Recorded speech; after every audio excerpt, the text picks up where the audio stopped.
بسم اللہ الرحمن الرحیم۔ السلام علیکم ناظرین، آپ دیکھ رہے ہیں وی این پوائنٹ اور میں ہوں رانا فیصل عزیز۔ آج ہم بات کریں گے کینیڈین انٹیلیجنس رپورٹ کی، ایک ایسی رپورٹ جس نے تہلکہ مچا دیا ہے کہ ہمارے ہمسایہ ملک بھارت، جس کو ایک پرانی عادت ہے مختلف ممالک میں جا کر اپنی پراکسیز لڑنے کی اور اپنے ہم خیال لوگوں کے ذریعے بھارت مخالف یا بھارت کے اندر اپنے حقوق کی بات کرنے والی تنظیموں کے افراد کو قتل کرانے کی، اسی حوالے سے لرزہ خیز ایک رپورٹ سامنے آئی ہے کینیڈین انٹیلیجنس کی، جس میں انہوں نے دعویٰ کیا ہے کہ کینیڈا کے اندر بھارت مداخلت کر رہا ہے۔ نہ صرف وہ لوگ جو ساؤتھ ایشین مختلف قوموں سے تعلق رکھتے ہیں وہ وہاں پر کینیڈا میں آباد ہیں، ان کو ٹارگٹ کر رہا ہے، بلکہ کینیڈا کی جو لوکل عوام ہے، جو کینیڈین شہری ہیں، جو کینیڈین قبائل ہیں، جو کینیڈین مختلف سیاسی مذہبی یا لسانی جماعتیں ہیں، ان کے ساتھ بھی وہ اپنے تعلقات بنا کر کینیڈا کی سیاست کے اندر مداخلت کر رہا ہے۔ اسی پر بات کرنے کے لیے آج ہمارے ساتھ اسٹوڈیو میں موجود ہیں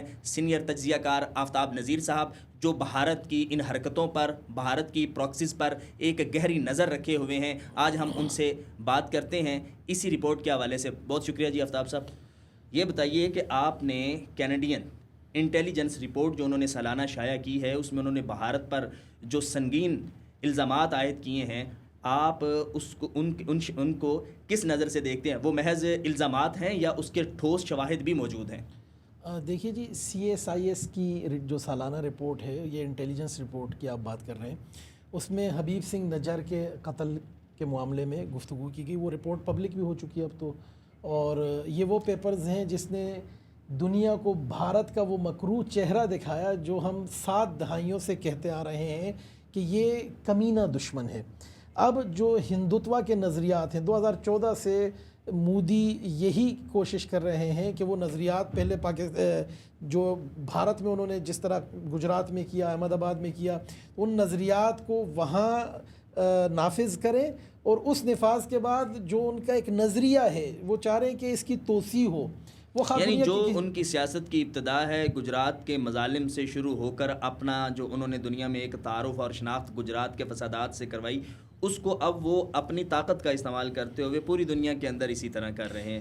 کینیڈا کے علاوہ امریکہ میں بھی پچھلے دنوں کچھ ایسے را کے ایجنٹس گرفتار ہوئے جو وہاں پر بھی اسی قسم کے آپریشنز کر رہے تھے۔ نارتھ امریکہ میں گپتا صاحب کی مدد سے، نکھل گپتا صاحب کی مدد سے ایک سکھ رہنما کو مارنے کی کوشش ہو رہی تھی، تو امریکیوں نے پکڑا، اور مطلب آپ یہ دیکھیں کہ CSIS کو آپ جھٹلا دیں گے۔ آپ نارتھ امریکہ میں جو سکھ رہنما قتل کرنے کی کوشش کی گئی، CIA کی رپورٹ کو آپ جھٹلا رہے ہیں، FBI کی رپورٹ کو آپ جھٹلا رہے ہیں۔ برطانیہ کے اندر جو اوتار سنگھ کھنڈا صاحب کو مارا گیا، اور اس کی بھی ایک پوری رپورٹ ہے، اس کو آپ جھٹلا رہے ہیں۔ پاکستان میں پرمجیت سنگھ کو مارا گیا، اس کی بھی رپورٹ۔ مطلب ساری دنیا جھوٹ بول رہی ہے، ایک مودی سرکار سچ بول رہے ہیں۔ مودی سرکار، مطلب پرمجیت سنگھ، اوتار سنگھ، یہ ہردیپ سنگھ نجار، یہ نکھل گپتا، یہ سب جھوٹ ہے۔ مطلب یہ جو لوگ مارے گئے ہیں، یہ جو ایجنٹس پکڑے گئے، 4 لوگ گرفتار ہوئے ہیں۔ وہ انٹیلیجنس رپورٹ تو اب آئی ہے نا جی، انہوں نے جب گرفتار کر کے ہندوستان کو، را کو دکھایا کہ یہ تمہارے لوگ ہیں، ان کے لنکس تمہاری ایجنسی سے ہیں، اور پیچھے یہ چیز، یہ لنک اسٹیبلش ہوا ہے، نکلا ہے، اور یہ ثابت ہوا ہے کہ آپ لوگوں نے انہیں فنڈ کیا، آپ نے تعاون کیا، آپ کی مدد سے یہ ایجنٹس آئے اور انہوں نے کینیڈا میں آ کے یہ کارروائیاں کی۔ مطلب دوسرے ممالک میں جا کے، امریکہ کینیڈا جا کے آپ لوگوں کو قتل کر رہے ہیں۔ ہم تو 7 دہائیوں سے بھگت رہے ہیں، اب دنیا بھی دیکھ رہی ہے۔ اچھا، اس میں جو انہوں نے بڑا سیریس احتجاج کیا کینیڈین گورنمنٹ نے، انہوں نے ان کے شاید کچھ سفارتکاروں کو بھی نکالا اور ان پر بھی انہوں نے ان کی معاونت کا الزام لگایا۔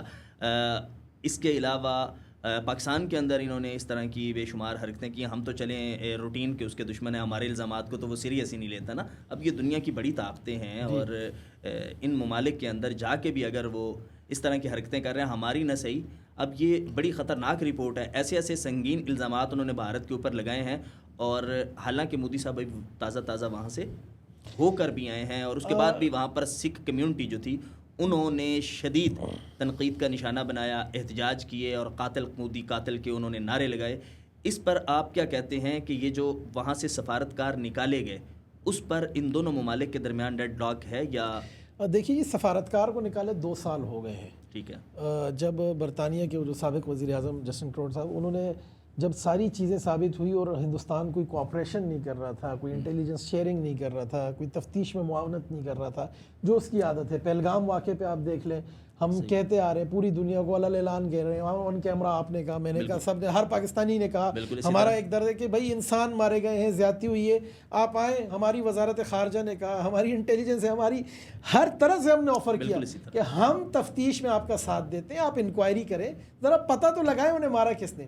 تو یہ بھارت کی پرانی عادت ہے کہ وہ اپنی غلطی نہ تسلیم کرتا ہے نہ مانتا ہے.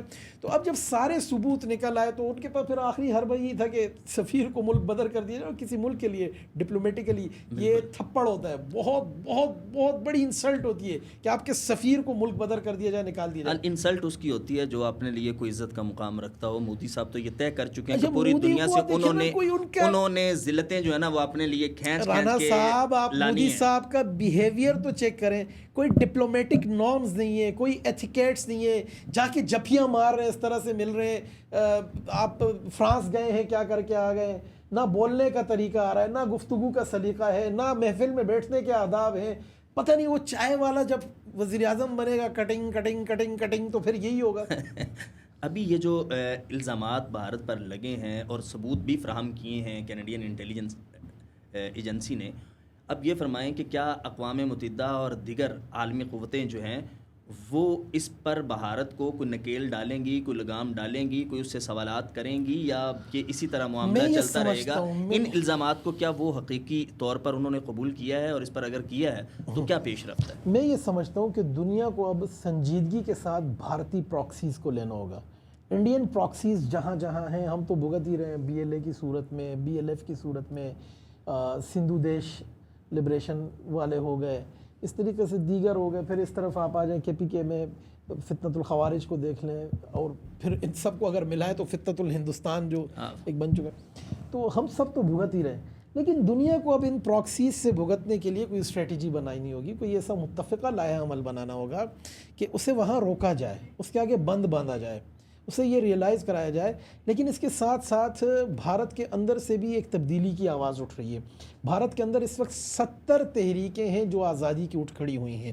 آسام لیں، منی پور لیں، 7 سسٹرز آپ اس دن فرما رہے تھے، تو وہ جو 7 ریاستیں ہیں، ٹھیک ہے. اس کے علاوہ جو کرسچن کمیونٹی ہے، اب یہ بیچارے جو خالستان کا جنہیں کہتے ہیں، یہ لوگ اپنی ایک ان کا نظریہ ہے، ان کے وچار ہیں، ان کو آزادی ہے اپنا نظریہ رکھنے میں. انہیں وہاں سے بھی انڈیا سے امن جد و جہد کر رہے ہیں پوری دنیا کے اندر. سکھ اپنی آزادی کی اور ان کے اوپر ان کے لوگوں کو چن چن کے پوری دنیا میں یہ قتل کر رہے ہیں. ان کی ایک سیاسی جد و جہد ہے، اور وہ ابھی جو میلوں لمبے احتجاج G7 کے موقع پہ آپ نے دیکھے، تو وہ یہ چاہتے ہیں کہ ہمیں ہمارا حق ملے. تو انہیں وہاں انڈیا میں بھی مارا جاتا ہے، نہ فوج میں ان کو کوئی کوٹا دیا جا رہا ہے، نہ بیوروکریسی میں ہے. مطلب ان کو علامتی طور پہ 4 جو پرو اسٹیبلشمنٹ قسم کے سکھ کمیونٹی کے بھائی ہوتے ہیں، انہیں پریس کانفرنس میں تو بٹھا دیا جاتا ہے کہ جس کے نام کے ساتھ سنگھ لگتا ہے، لیکن گراؤنڈ پہ ان کے ساتھ اتنا امتیازی سلوک کیا جاتا ہے جیسے یہ اپنی ہی ہندو ذات کے، جو نچلی ذات کے ہندو ہیں، ان کے ساتھ کرتے ہیں. ڈاکٹر امبیڈکر کون تھے؟ مطلب کیوں کہ ان میں اتنی تفریق ہے کہ اپنے ہندو بھی اگر کوئی نچلی ذات کے نا، تو ان میں وہ برامن اور وہ سب ہے.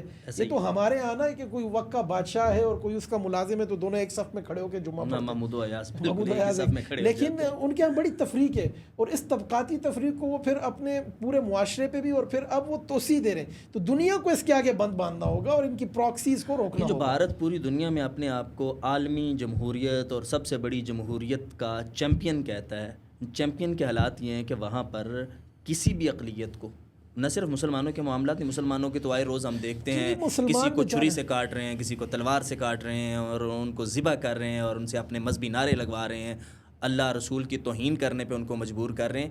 یہ ساری دنیا کو نظر بھی آ رہا ہے، اس کی ویڈیوز بھی موجود ہیں. آپ گوگل پہ جائیں، کسی سرچ انجن پہ جائیں، آپ کو یہ ساری چیزیں نظر آ جائیں گی. لیکن اس کے باوجود بھارت پوری دنیا کے اندر یہ تاثر دینے کی کوشش کرتا ہے کہ پاکستان کے اندر جناب دہشت گرد تنظیمیں ہیں، پاکستان کے اندر اقلیتوں کے حقوق نہیں. پاکستان میں اقلیتوں کے حقوق کے لیے یا اقلیتوں کی کون سی ایسی تنظیمیں ہیں جو اپنے حقوق کے لیے دن رات سراپا احتجاج ہیں اور پوری دنیا کے اندر پاکستانی پرچم اٹھا کر اور وہ کہہ رہے ہیں کہ ہمیں حقوق دیے جائیں. بھارت فسطائی اجتماعیت کا شکار ہے، اور بھارت نے جو ظلم زیادتیاں اقلیتوں کے ساتھ کی ہیں اور ان کے حقوق سلب کر رہے ہیں، پھر یہ نہیں کہ جو بیچارے جان بچا کے بھاگ کے بھارت سے دنیا کے کسی کونے میں بھی پہنچ گئے ہیں، یہ وہاں جا کر بھی ان کو ہٹ کر رہے ہیں۔ آفتاب صاحب، دنیا کب تک بھارت کے اس چہرے کو، بلکہ دنیا سے کب تک بھارت اپنا یہ چہرہ چھپائے رکھے گا؟ اور اب پاکستان اور پاکستان کے بالخصوص سوشل میڈیا کے ایکٹیوسٹ، ان بچوں نے جس طرح ان کی پہلگام واقعے کے بعد بیڑا غرق کیا، ان کی تمام کمپین کو واڑ کے رکھ دیا، اس کے بعد اب حالات یہ ہیں کہ جیسے ہی ہمارے فیلڈ مارشل سید عاصم منیر صاحب صدر ٹرمپ سے مل کے ملاقات کر کے نکلتے ہیں، اور وہ ان کے لیے بڑے اچھے کلمات کہتے ہیں کہ میرے لیے اعزاز کی بات ہے کہ میں ایک بڑے پرامن آدمی سے ملا ہوں، جو امن کا خواہ ہے، جو جنگوں کا مخالف ہے، جو اپنے خطے کو ایک بڑی تباہی سے اپنے ویژن کے ساتھ بچا کر ابھی میرے پاس آیا ہے، اور اس کے دوسرے بالکل برابر میں پڑوس میں دوسری طرف اگر جنگ لگی ہے تو اس پر اس کی بڑی گہری اور بڑی عمیق نظر ہے۔ تو اس کے بعد ہوتا یہ ہے کہ بھارت کا ایک تو ہے نا کہ سوشل میڈیا جو ہے ہی بے لگام، ان کا مین میڈیا، ان کے سیٹلائٹ چینلز، نیوز پیپرز، ان کے جرائد و رسائل سارے اسی پہ شروع ہو گئے ہیں، جی جناب یہ وہاں سے کوئی ڈیل کر کے چلے آئے ہیں، یہ یہاں پر کوئی نئی جنگ کا معاہدہ کر کے آگے ہیں، یہ امریکہ کو جو ہے کوئی ہوائی اڈے دے رہے ہیں، کوآپریشن کے جو ایران کے خلاف جاری ہے اس کا پاکستان حصہ بننے جا رہا ہے۔ ان سارے الزامات کی کیا حقیقت ہے؟ رانا صاحب، آپ نے خود تفصیل سے روشنی ڈال دی کہ جو انہوں نے آپریشن سندور میں عزیمت اٹھائی، اور اس کے بعد آپ جیسے جو پلیٹ فارمز تھے، بالخصوص آج بھی میں نے کہا، بار بار میں کہتا ہوں کہ اس وقت دنیا میں بہت مشکل ہے کہ جس دور میں ہم جی رہے ہیں، media, social media, digital media کے پلیٹ فارمز ہیں، کسی بھی خبر کا فیکٹ چیک ہوتے ہوتے اتنا ٹائم لگتا ہے کہ وہ چیز اسپریڈ ہو جاتی ہے۔ تو یہ جو سچ اور صداقت کی ایک علامت ہے، ویژن پوائنٹ جیسے چینل اور آپ جیسے حضرات نے جس طرح سے کاؤنٹر کیا اور مارکہ حق بنیان و مرصوص میں دنیا کو بھارت کا اصل چہرہ دکھایا اور ایکسپوز کیا، تو وہ ننگا ہو چکا ہے، مودی ننگا ہو چکا ہے، مودی سرکار ننگی ہو چکی ہے۔ ہمارے ہاں کہا یہ جاتا ہے کہ ایک اچھا ہمسایہ یا دوست وہ ہوتا ہے جو آپ کی کامیابی پر خوش ہو۔ ایسا ہی ہے، کچھ لوگوں کا مزاج ہوتا ہے کہ وہ کسی کی کامیابی پہ سڑتے ہیں، کوئی چیز لے لینا تو انہیں تکلیف ہوتی ہے کہ یار یہ کیوں ترقی کر گیا، اس نے کیوں گھر بنا لیا، یہ کیوں اس جگہ پہنچ گیا، ان لوگوں میں ساڑ ہوتی ہے وہ۔ تو یہ بحیثیت قوم، مودی کا کیا آئی کیو لیول ہے، کیا انسان آپ نے دیکھ ہی رکھا ہے، تو بحیثیت قوم وہ بڑے جیلس ہیں۔ ٹرمپ صاحب نے جو تعریف کی جی، اور جو ٹرمپ صاحب نے فرمایا کہ میرے لیے اعزاز کی بات ہے کہ میں فیلڈ مارشل حافظ سید عاصم منیر صاحب سے ملا ہوں، تو بس پھر دھواں تو نکلنا تھا۔ اس میں آپ کیوں آپ بھارت سے شکوا کرنا ہے؟ دھواں نکلنا تھا، ان کا دھواں نکلنا بنتا، یہ کوئی غیر متوقع نہیں تھا، نہیں، یہ ایکسپیکٹڈ تھا۔ یہ چیخیں جو انہوں نے اپنے فارن سیکرٹری کو بھی یوٹیوبری پہ لگا دیا ہے، یہ ہونا تھا۔ اور دنیا، ہم تو ایکسپوز کر بھی چکے، دنیا دیکھ چکی، دنیا کو دیکھنا ہوگا کہ اس وقت فیک نیوز اور ڈس انفارمیشن کے نتیجے میں دنیا بھارت کی اس اوچھی حرکت کو بھگتے گی۔ کیسے؟ ابھی آپ نے فرمایا کہ فیلڈ مارشل حافظ سید عاصم منیر صاحب کے دورہ امریکہ کے بعد سے وہ مستقل یہ خبریں پھیلانے میں لگے ہوئے ہیں کہ امریکہ نے ادھر لنچ کرایا، ادھر اڈے مانگ لیے۔ صحیح، یوں ہی ہے، ایسے ہی۔ اب آپ بتائیں کہ ایک وہ ملاقات جو ابھی تک پاکستان کی وزارت خارجہ نے نہیں اس پر کامنٹ کیا، بالکل ISPR نے ابھی تک نہیں بولا، اب تک وہ واپس بھی نہیں لوٹے۔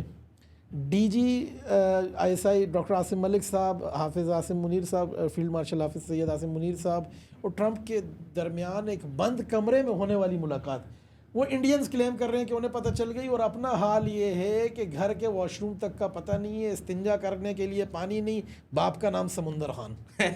تو یہ ان لوگوں کا حال بہت ہے۔ شکریہ آفتاب صاحب۔ ناظرین کرام، آپ نے کینیڈین انٹیلیجنس رپورٹ کے حوالے سے آفتاب صاحب کا تجزیہ اور انہوں نے جو اس پر تحقیقاتی باتیں کیں وہ آپ کے گوش گزار ہو چکی ہیں، اور ہم امید کرتے ہیں کہ آپ لوگ حقائق پر مبنی پروگرامز اور صحیح اور سچی خبر دیکھنے کے لیے وی این پوائنٹ سے جڑے رہیں گے، اور بھارت کا یہ سیاہ مکروہ اور ڈبل چہرہ جو ہے، جو وہ مغرب کو اپنا چہرہ کچھ دکھاتا ہے اور ممالک جو جہاں پر اقلیتیں ہندوستان کی جا کے چھپ چھپا کے اپنی زندگی گزارنے لگتی ہیں، وہاں جا کر وہ ان کو کیسے ہٹ کرتا ہے اور اپنی پراکسیز کا حصہ بناتا ہے، اس حوالے سے ہم آئندہ بھی انشاءاللہ پروگرام اور پوڈ کاسٹ وغیرہ آپ کے ساتھ شیئر کرتے رہیں گے۔ ویژن پوائنٹ کے ساتھ جڑے رہیے اور اگلے پروگرام تک کے لیے ہمیں اجازت دیجیے۔ اللہ حافظ۔